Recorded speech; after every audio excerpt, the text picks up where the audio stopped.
Olá, meus irmãos, que a graça e a paz do Senhor Jesus esteja com vocês. Estamos de volta mais uma vez para juntos estudarmos mais uma lição da Escola Bíblica Dominical, desta feita estudando a revista Conectar Mais Jovens, da editora Betel, que traz por tema Eclesiastes, sabedoria para viver e conviver.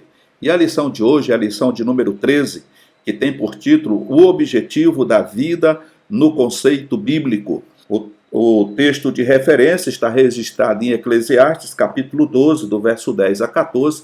Você que tem aí a sua Bíblia pode estar fazendo essa leitura para uma melhor compreensão do texto que vamos estar estudando. O versículo do dia diz: Em todo tempo sejam alvos os teus vestidos, e nunca falte o óleo sobre a tua cabeça. Eclesiastes, capítulo 9, verso 8. A verdade aplicada diz: a vida debaixo do sol deve ser vivida de maneira a glorificar o nome de Deus. E como sempre, temos aqui 3 objetivos, sendo que o primeiro deles é verificar de que maneira estamos gastando a nossa vida. Segundo, pensar sobre o legado que estamos construindo. E terceiro, compreender que a nossa missão é viver para Deus. A oração do dia é: oremos para que venhamos viver a nossa vida de maneira sábia e justa, não permitindo a ilusão terrena em nosso coração. Louvado seja o nome do Senhor. Na introdução, nós vamos ver aqui o pregador, o Eclesiastes, fazendo a observação. Pelo que observamos no livro de Eclesiastes, a maioria do viver humano debaixo do sol é aflição de espírito e correr atrás do vento. Isto posto, a inevitável pergunta é: qual é o verdadeiro sentido da vida? E por que estamos na Terra? Então, são perguntas que muitas vezes as pessoas têm feito a si mesmo, E, na maioria das vezes, não encontra a resposta, porque a resposta está na palavra de Deus. Nós sabemos que o homem foi criado para viver segundo a vontade de Deus. A partir do momento em que o homem pecou e se afastou de Deus, ficou um vazio na sua alma, no seu coração, e esse vazio não pode ser preenchido com qualquer coisa material desta vida. Esse vazio tem que ser preenchido com Deus, através da sua palavra, através do Espírito Santo. E muitas vezes as pessoas, por não ter esse preenchimento que vem da parte de Deus nas suas vidas, eles passam a ter uma vida vazia, uma vida sem sentido, e muitas vezes aí vem a pergunta, a interrogação: por que nasci? Por que estou aqui? Qual o objetivo disso aqui? E muitos culpam os pais, por ter contribuído para que eles viessem ao mundo. Mas o texto básico, o ponto-chave, melhor dizendo, vem dizendo que descobrir por que estamos nesta terra nos ajuda na difícil tarefa de cumprir a nossa missão junto a Deus. E o primeiro tópico vem falando sobre o mistério de nossa existência. Aí nós temos aqui, por exemplo, a medicina, que com todos os seus recursos é incapaz de explicar a tamanha complexidade do ser humano. Na questão física, tudo funciona na mais perfeita harmonia. A alma e o espírito fazem com que o homem tenha sentimentos e se comunique com Deus. Então, a medicina, a ciência médica, ela já descobriu muitas coisas acerca do ser humano. Já dissecaram, já fizeram muitas coisas aí com os animais e até com seres humanos. Mas até hoje eles não conseguiram descobrir como é que a alma e o espírito conseguem se comunicar com Deus. É claro que isso não vai ser desvendado naturalmente, pois a palavra de Deus diz que para o homem natural as coisas espirituais são encobertas, são de uma forma que eles não conseguem entender. Eles não conseguem compreender porque eles não têm essa visão espiritual para poder compreender o que é espiritual. Então, através dos olhos físicos, do que é carne, do que é natural, eles não vão conseguir jamais entender o que acontece no âmbito espiritual. Então, o primeiro ponto vem falar: existimos pela misericórdia de Deus. Esse é um ponto, ou o ponto-chave. Nós só existimos por conta da misericórdia de Deus. E a Bíblia Sagrada afirma que as misericórdias do Senhor são a causa de não sermos consumidos sobre a face da terra. Sua misericórdia não tem fim, conforme registra Lamentações, capítulo 3, verso 22. Sabendo o quão pecadores somos e da fúria do nosso adversário, concluímos que, se não fosse Jesus ao nosso lado, a nossa alma já habitaria no lugar do silêncio, ou seja, já estaria na sepultura.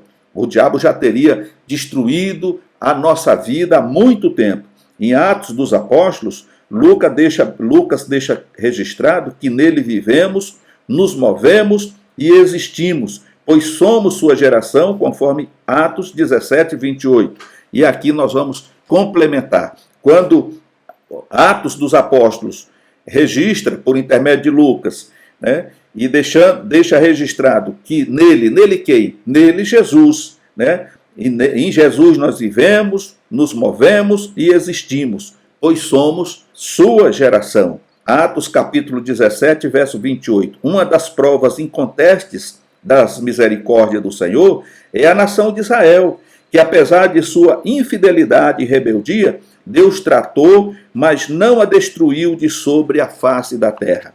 Imagine, quando a gente olha para os profetas menores, e aí nós vemos ali toda a luta dos profetas, né, pregando sobre a situação de Israel, né, tanto antes do exílio para a Babilônia, como depois do exílio, né, no caso de Malaquias. Nós vemos Deus tratando com o povo, né? Muitas pessoas pereceram, muitos daqueles que foram para a Babilônia, depois de 70 anos, já não existiu mais. Mas o Senhor sempre trazendo, por conta da sua misericórdia, o renovo, os remanescentes. Da mesma forma, Deus tem tratado conosco. Deus não tem desejo na morte do homem, antes que o homem se arrependa do seu mau caminho e viva. Esse é o desejo de Deus. Então, debaixo dessa misericórdia de Deus, Ele tem nos preservado, porque pela vontade do inimigo, nós não existiremos mais. Tanto é que quando o inimigo ele vem para uma pessoa, ele vem com sede, com sangue no olho, como a gente costuma dizer, para destruir aquela vida. É por isso que o Senhor ele diz: não deis lugar ao diabo, resisti ao diabo e ele fugirá de vós. Por quê? Porque com essa natureza carnal que ainda possuímos, é muito fácil, irmãos, cairmos da graça e cair nas garras do inimigo, e talvez ele não tenha, talvez não, ele não vai ter amor, ele não vai ter misericórdia, ele não vai ter compaixão. Ele vem para destruir, pois é o que está registrado em João 10. O ladrão veio para roubar, matar e destruir. Mas Jesus diz: mas eu vim para que tenham vida, e vida em abundância. Então, enquanto eu estiver com Jesus, eu tenho essa garantia. Então, o diabo não vai poder tocar em mim, mesmo que ele tenha muita raiva, muita vontade de tocar em mim, mas está escrito também que aqueles que são do Senhor, o diabo não toca. E isso é importante para que nós entendamos que enquanto estivermos em Cristo, somos novas criaturas, e como nova criatura, o inimigo, mesmo andando em derredor, rugindo como leão, furioso, ele não vai poder fazer nada conosco. Louvado seja o nome do Senhor. No ponto 2, vem dizendo que somos fruto do milagre de Deus. E a primeira coisa que precisamos ter em mente é que a nossa existência é um milagre de Deus. Então, você não está aqui por acaso. E aí, quando a gente leva isso aqui pelo lado da ciência, segundo a ciência, milhões e milhões de espermatozoides acessaram, né, o canal que leva até o óvulo da sua mãe. Mas você que hoje está aqui foi o único que conseguiu entrar, foi o primeiro, foi o campeão. Outros poderiam ter entrado, mas não conseguiram, eles se perderam no meio do caminho. Mas você chegou, então aí já fica patenteado o milagre de Deus. Era para que você existisse, e como você existe, você não está aqui como uma batata no lajeiro. Você tem uma missão a cumprir. O Senhor te chamou para algo específico, e esse algo específico é o quê? Adorar a Ele na beleza da sua santidade. É aí aonde o vazio da alma de muitas pessoas é preenchido. Preenchido de Deus, preenchido do Espírito Santo, e você passa agora a viver uma vida de comunhão com Deus. É isso que Deus quer. Louvado seja o nome do Senhor. E diz ainda: Adão foi criado por Deus, que lançou mão do barro e depois recebeu o fôlego da vida, conforme Jó, capítulo 33, verso 4. O salmista, ao exaltar a onisciência divina, diz que fomos criados de uma maneira terrível e maravilhosa, no ventre de nossa mãe, conforme o Salmo 139, 14. Tivemos o privilégio de sermos feitos à imagem e semelhança de Deus, conforme registra Gênesis, capítulo 1, verso 27.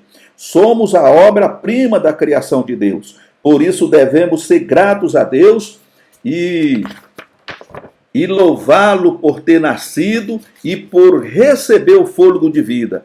Por mais difícil que tenha sido a sua história, acredite que sua vida é um milagre. Tem muitas pessoas que são abandonadas quando criança, ainda quando bebê. Tem pessoas que são criadas aí, né, às vezes mendigando pão, abandonados por pai e mãe. Mas independente, irmão, da situação, da circunstância que você viveu ou vive, você é um milagre de Deus. Se você teve um encontro real com o Senhor, a sua vida já não é mais a mesma.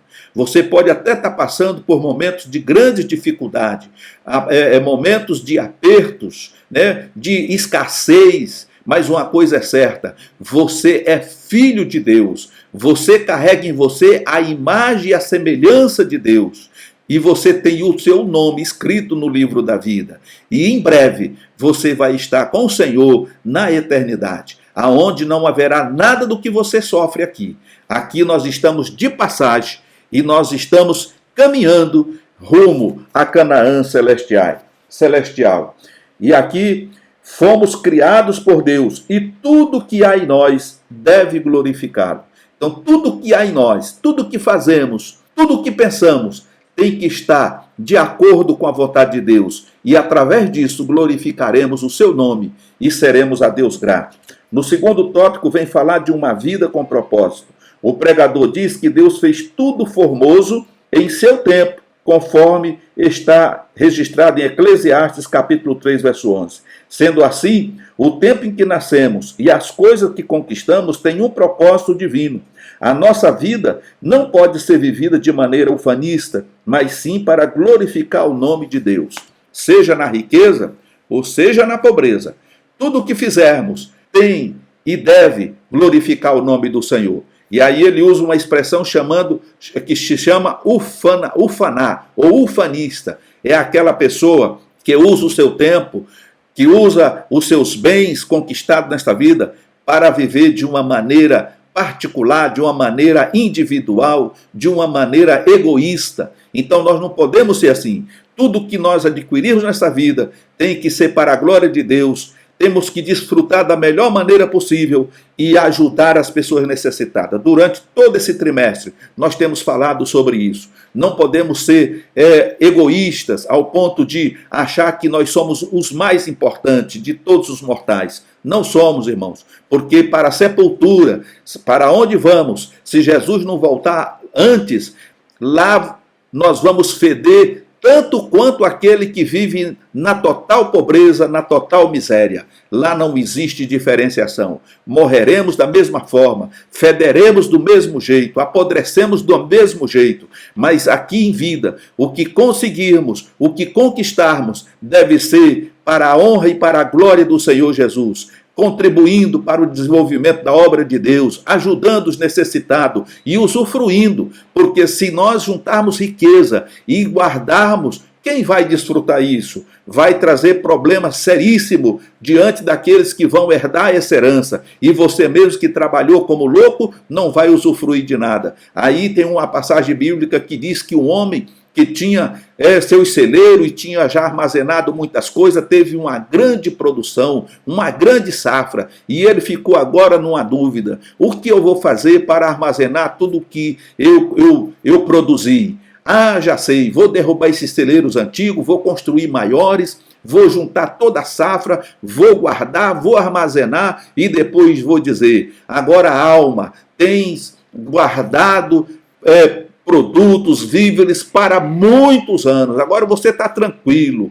E aí uma voz diz: louco, hoje te pedirão a tua alma, e o que tu tens armazenado, o que tu tens conquistado, para quem vai ficar? Então, é esse o segredo da vida. O segredo da vida de alguém que vive distante de Deus. Ele pensa só aqui, ele só pensa no agora, mas não está preocupado com a eternidade. E aí ele trabalha dia e noite e junta muita coisa, não usufrui, e depois alguém que não trabalhou, que nem sequer se preocupou quanto tempo ele gastou com o trabalho que ele executou, vai gastar aquilo sem valorizar nada. Então, o segredo da vida com Deus é você conquistar, mas você saber distribuir, você contribuir com os que não têm, para a glória de Deus, porque fazendo assim, você está depositando no banco celestial e no tribunal de Cristo você vai receber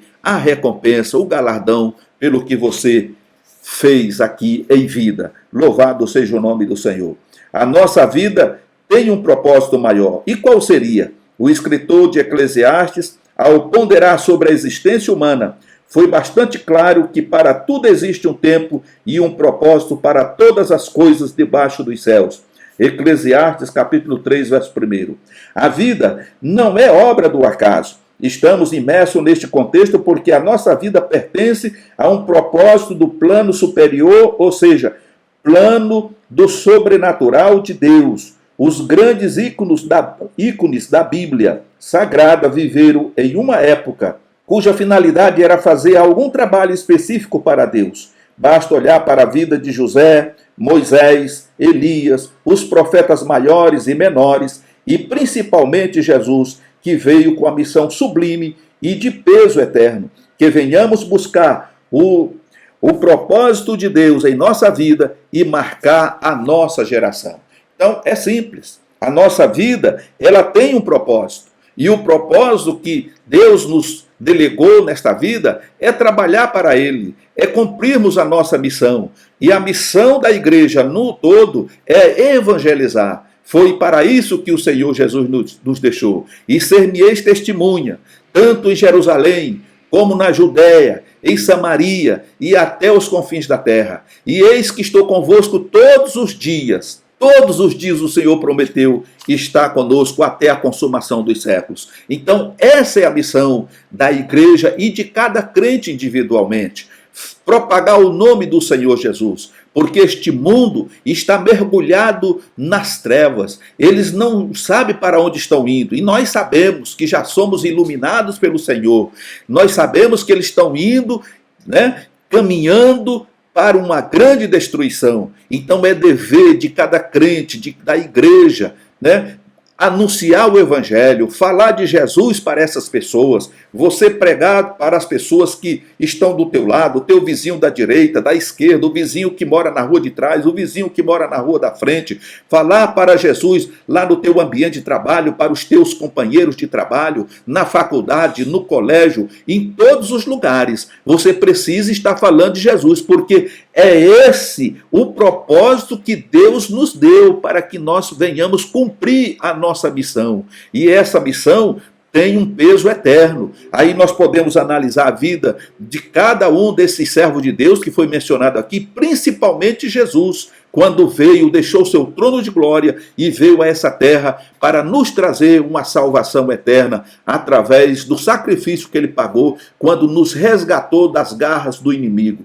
E quantas pessoas estão aprisionadas ainda nas garras do inimigo? E hoje nós temos o poder e a autoridade nos concedida por Jesus para libertar essas pessoas, para fechar o inferno e resgatar todos aqueles que estão condenados à perdição. Louvado seja o nome do Senhor Jesus. No segundo ponto, nós precisamos entender o que o pregador está dizendo. Realizando-se na vontade de Deus.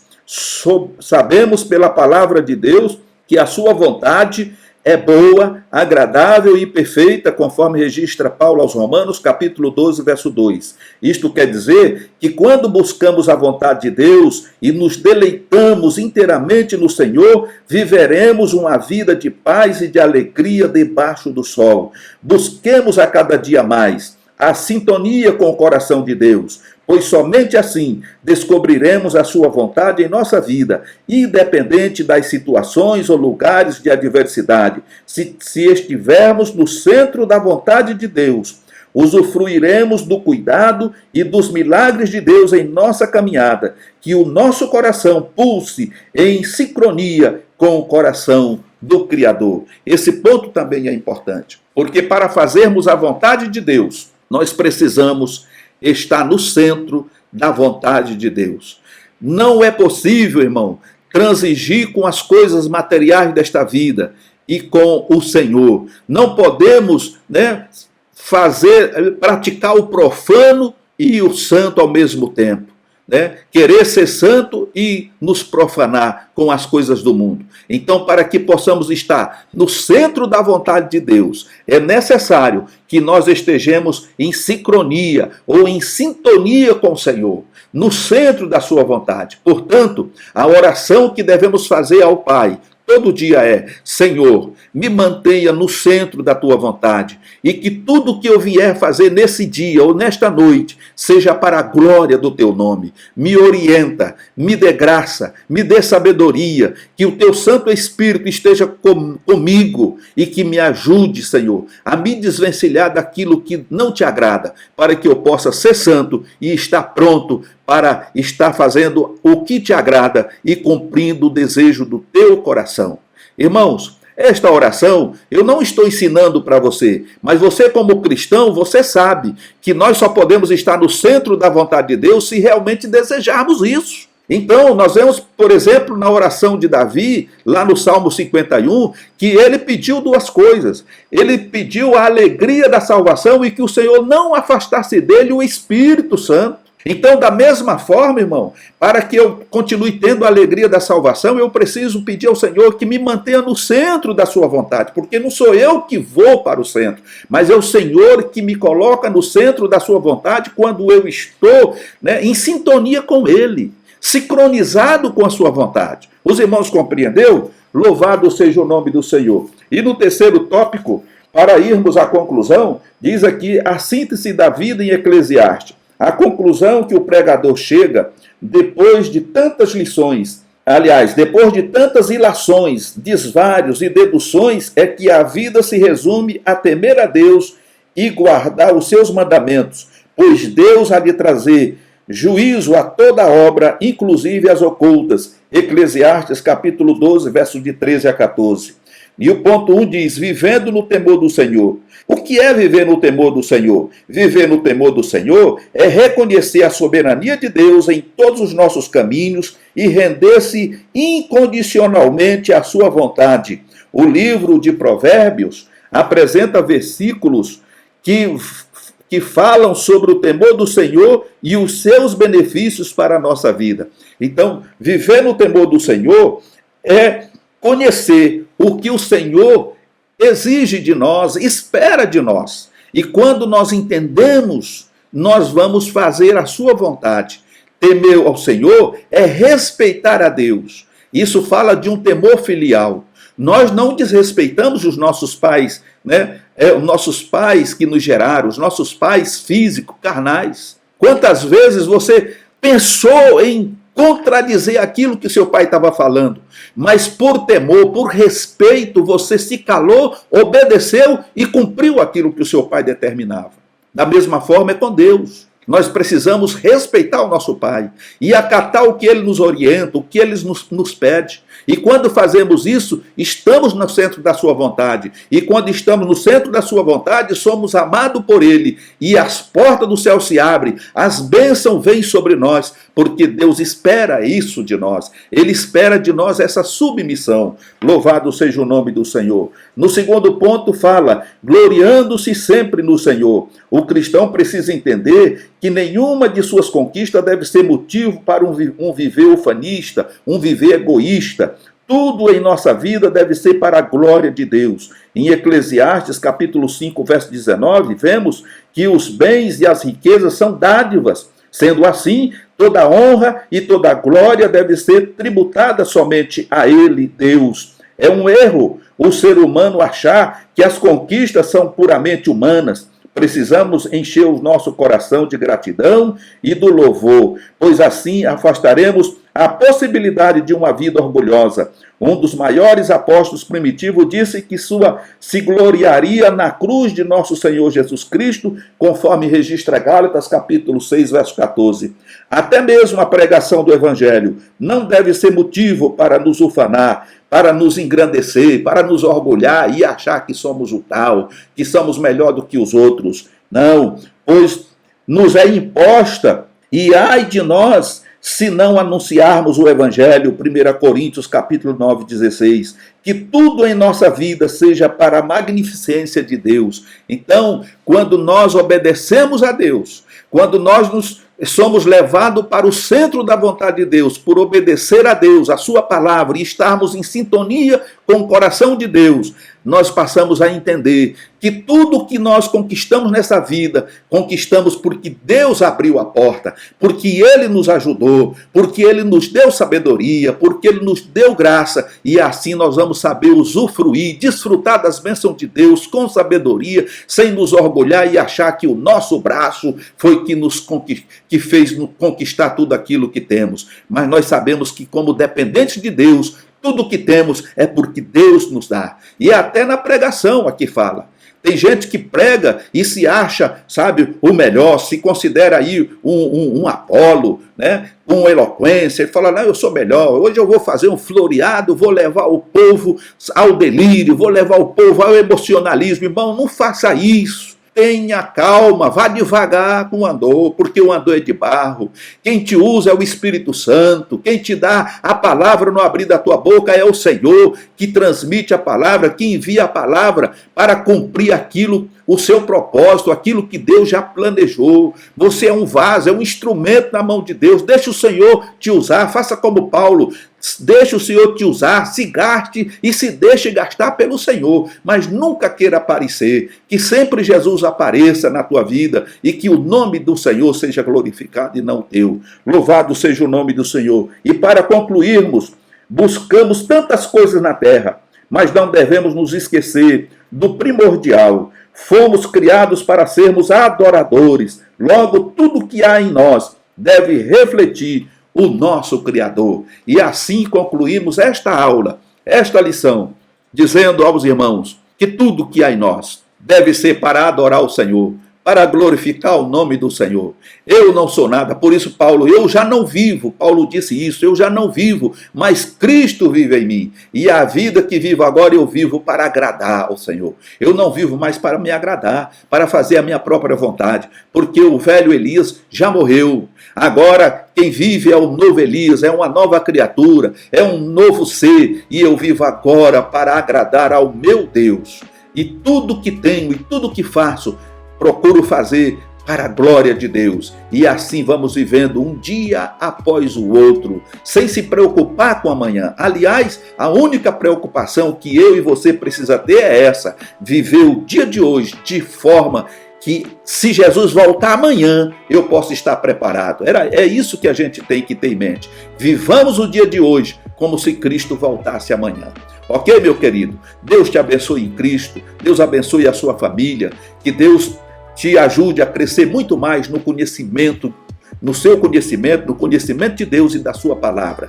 Aos irmãos que já são inscritos no canal, continue compartilhando esses vídeos nas suas redes sociais, deixando aquele like, ativando o sino de notificação. Você que ainda não é inscrito, se inscreva no canal, venha fazer parte dessa família. O objetivo nosso aqui é sempre trazer uma palavra de fé, uma palavra de ânimo, uma palavra de esperança e uma palavra de vida eterna. E assim estaremos juntos até a volta do Senhor Jesus. Fiquem todos na paz do Senhor.